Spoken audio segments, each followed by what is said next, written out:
शीत युद्ध का सबसे इंपॉर्टेंट टॉपिक, शीत युद्ध का सबसे इंपॉर्टेंट टॉपिक है क्यूबा का मिसाइल संकट।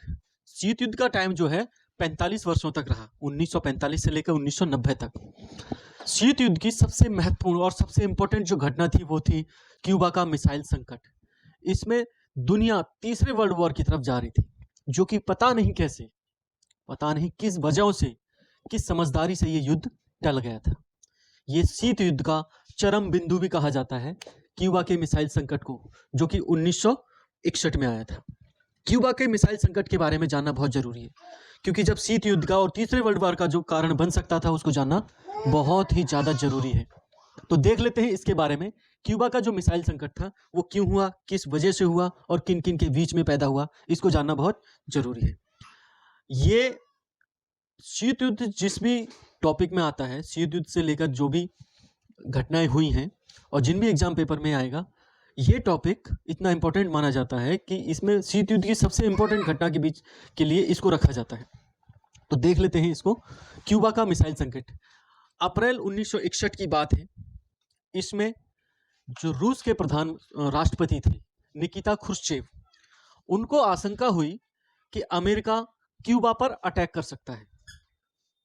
क्यूबा रूस का एक सहयोगी देश था जिसमें रूसी विचारधारा काम कर रही थी, मतलब साम्यवादी विचारधारा काम कर रही थी क्यूबा के अंदर। और क्यूबा था बिल्कुल यूएसए के पास में, क्यूबा बिल्कुल नीचे था।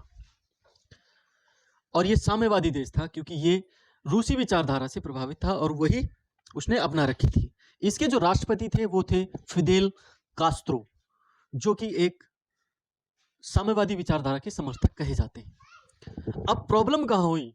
प्रॉब्लम ये हुई कि जब पता चला रूस को, सोवियत संघ को, कि अमेरिका उसके सहयोगी देश पर अटैक कर सकता है, तो उसने क्या किया, अपने बहुत सारे हथियार, बहुत सारी आर्मी और बहुत सारी मिसाइल क्यूबा में लाके रख दी।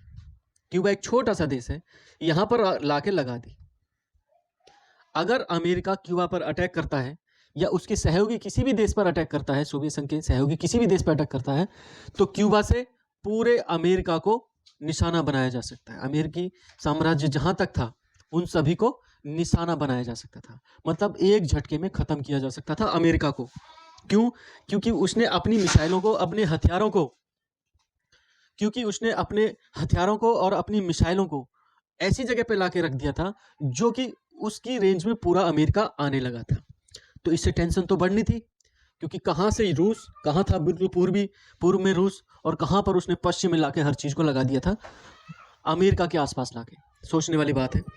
तो अमेरिका का यहाँ पे टेंशन में रहना बहुत इंपॉर्टेंट था, मतलब जरूरी हो गया था। तो इसमें क्या था कि जैसे ही इसने यहाँ पे अपने सभी हथियार लेके आया क्यूबा के अंदर, इसमें थोड़ा सा बहसबाजी और शक्ति प्रदर्शन का जो भी दौर था वो चालू हो गया।